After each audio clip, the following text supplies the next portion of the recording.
sommes rassemblés au nom du Père et du Fils et du Saint-Esprit. Amen. Le Seigneur soit avec vous. Et avec votre esprit. Prions. Seigneur Dieu, ton Fils rappela à la vie Lazare qui gisait dans les tombeaux, et il accepta l'hospitalité que Marthe lui offrait dans sa maison. Nous t'en prions, accorde-nous d'être fidèles à servir le Christ à nos frères et de mériter ainsi d'être nourris avec Marie par la méditation de sa parole. Lui qui vit et règne avec toi dans l'unité du Saint-Esprit, Dieu pour les siècles des siècles. Amen.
Le Seigneur soit avec vous. Et avec votre esprit. Évangile de Jésus-Christ selon saint Matthieu. Gloire à toi, Seigneur.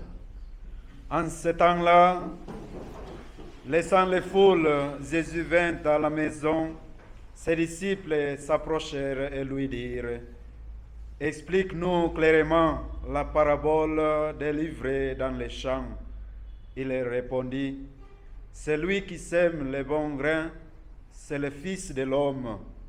Le champ, c'est le monde. Les bons grains, ce sont les fils du royaume. Livrés, ce sont les fils du mauvais. L'ennemi qui l'a semé, c'est le diable. La moisson, c'est la fin du monde. Les moissonneurs, ce sont les anges. De même que l'on enlève l'ivraie pour la jeter au feu, ainsi en sera-t-il à la fin du monde. Le Fils de l'homme enverra ses anges, et ils s'enlèveront de son royaume toutes les causes de chute et ceux qui font le mal.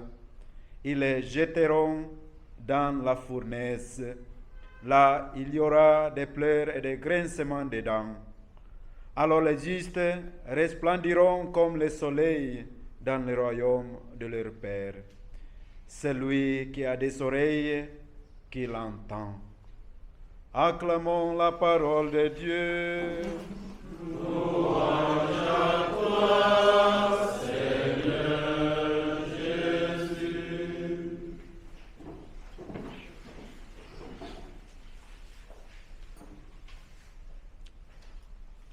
Bonjour encore une fois.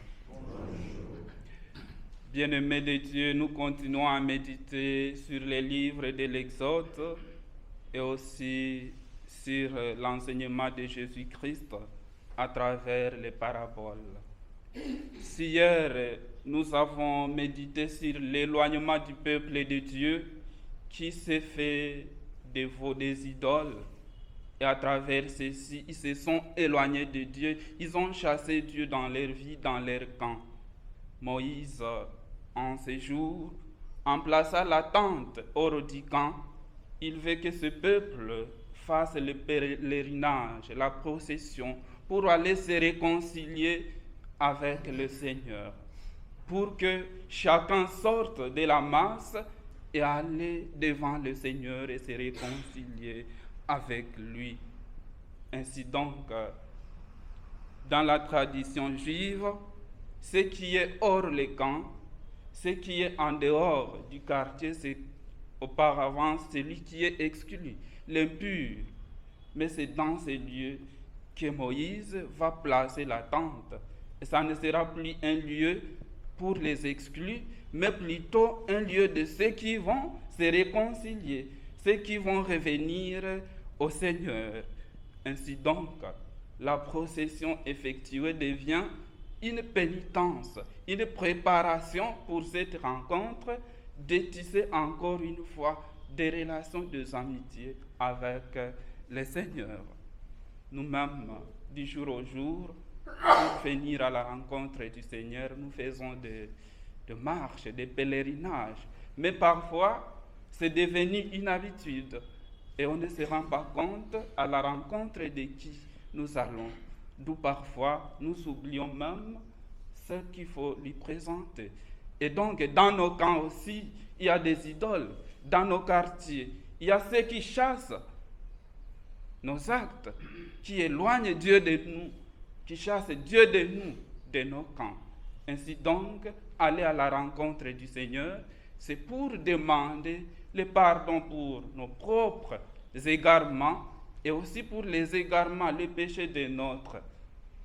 À penser à ce qui vient d'arriver dans les diocèses de Bunia, tuer plus de 40 personnes. C'est quel manque d'humanité. Et cela éloigne Dieu de nos camps.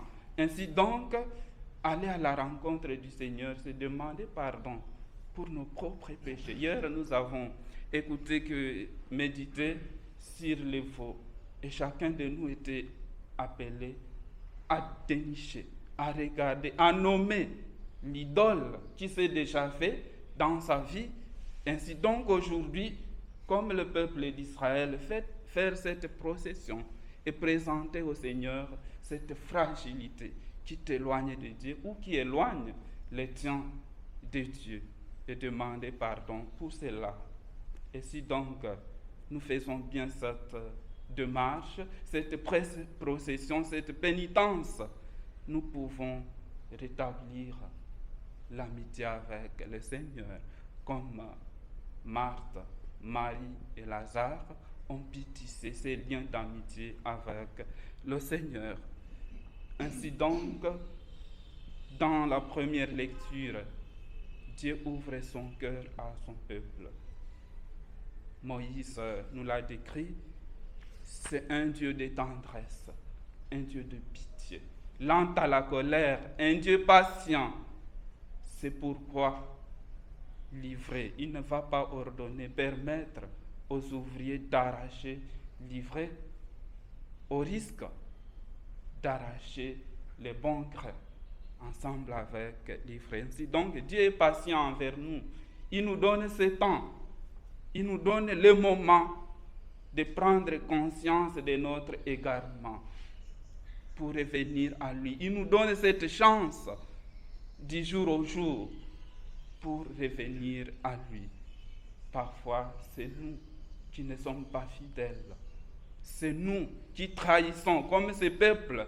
La semaine passée, nous avons entendu dire, quand Moïse leur présente tout ce que Dieu a prescrit, ils ont crié, nous mettrons en pratique tout ce que Dieu a dit. Mais peu de temps, ils se sont fabriqués des statues. Ils se sont éloignés de ces dieux. Mais lui, il reste fidèle au point même d'attendre, donner du temps à celui qui a péché de revenir à lui. Et ce moment, il nous les donne chaque jour pour prendre conscience de notre égarement, mais pas pour rester éloigné de lui, mais pour nous réconcilier avec lui. Et l'Eucharistie, c'est le moment, c'est l'attente de la rencontre où chacun de nous est appelé à revenir au Seigneur. où chacun de nous est appelé à se présenter tel qu'il est, avec ses fragilités. Ainsi donc, c'est le Seigneur qui va nous rétablir. Nous allons prier aussi pour ces faiseurs de mal, pour ces lacutus, afin qu'ils puissent aussi faire ce pèlerinage, cette procession d'aller à la rencontre du Seigneur. Et peut-être à travers son esprit, ils peuvent changer. Et surtout, le changement doit commencer par nous, pas par l'autre. Le Seigneur soit avec vous. Et avec votre